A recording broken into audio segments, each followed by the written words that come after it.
Bismillahirrahmanirrahim. Assalamualaikum warahmatullahi wabarakatuh. Innal hamdalillah nasta'inu wa nastaghfiru wa nu'minu bihi wa natawakkalu alaih. Jamaah yang dirahmati Allah Subhanahu wa taala, kita lanjutkan kajian kita hadis ke-8.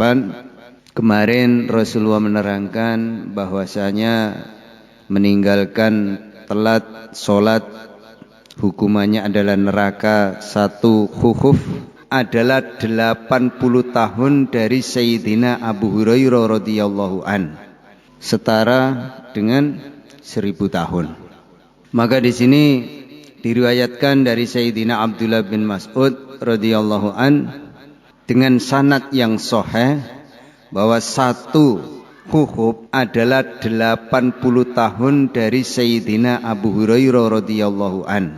Baginda Rasulullah SAW bersabda, satu khufuf adalah 80 tahun dan satu tahun terdiri dari 360 hari dan satu hari di akhirat sama dengan 1000 tahun perhitunganmu di dunia. Sayyidina Abdullah bin Umar radhiyallahu an juga meriwayatkan hadis seperti di atas dari baginda Rasulullah SAW. Kemudian ia berkata, hendaknya seorang tidak merasa tenang bahwa dengan adanya iman suatu saat pasti keluar dari neraka.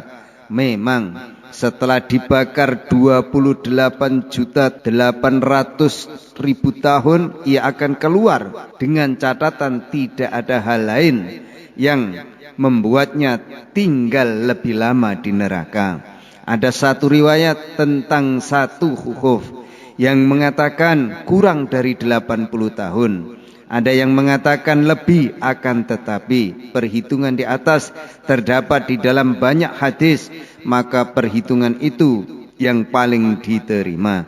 Bisa juga hitungan khufuf itu dikurang atau lebih 80 tahun sesuai dengan keadaan orangnya.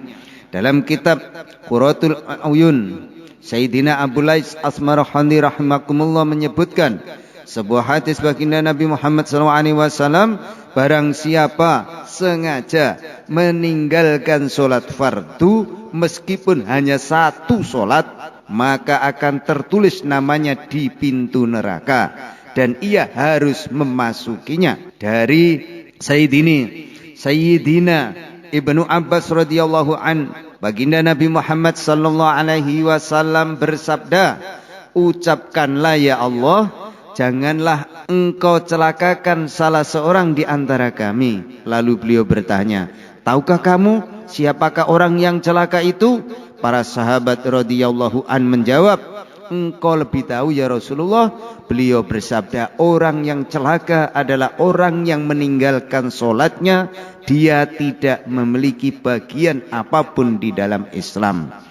Karena ini panjang, besok kita lanjutkan lagi. Jadi itulah, jadi kalau kita telat satu kali sholat saja, Allah mengatakan tidak dapat bagian apapun dari Islam, maka keluar dari Islam. Dengan hal ini kita itu disuruh hati-hati. Kadang-kadang kok repot mengibadah, ini salah itu salah. Inti daripada yang disampaikan Nabi ini, kita disuruh berhati-hati untuk menjaga sholat kita. Walaupun seluruh umat Islam itu akan masuk surga, dikeluarkan dari neraka, maka jangan sampai kita itu masuk neraka. Itulah tujuan Rasulullah. Maka diperintahkan untuk menjaga sholat. Sholat satu kali saja telat atau tidak mengerjakan, keluar dari Islam. Maka hati-hati, jangan pernah dalam hidup yang singkat ini meninggalkan sholat.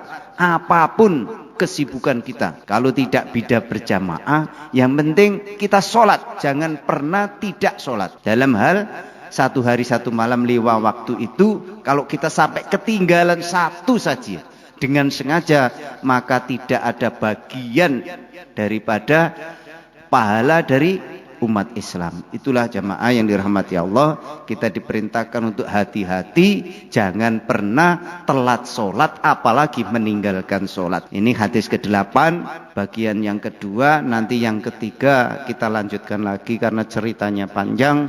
Mudah-mudahan dengan hadis dengan ucapan dan nasihat daripada baginda Nabi Muhammad SAW ini, kita semakin mantap untuk mencari bekal akhirat. Karena setiap kita sholat, malaikat sibuk membangun rumah kita di surga.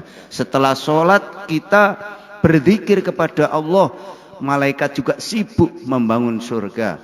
Ketika itu kita taklim, maka bertambah sibuk malaikat membangun rumah-rumah kita di surga. Dan ketika semuanya ini kita lakukan dengan istiqomah, maka kita mati dalam keadaan diridhoi oleh Allah Subhanahu wa taala, digiring oleh Allah Subhanahu wa taala janjinya bersama para nabi, para syuhada, para sholihin. Semoga termasuk kita semua. Allahumma amin. Mari kita tutup dengan doa kafarah majelis. Subhanaka Allahumma wa bihamdika asyhadu alla ilaha anta astaghfiruka wa atubu ilaik. Wassalamualaikum warahmatullahi wabarakatuh.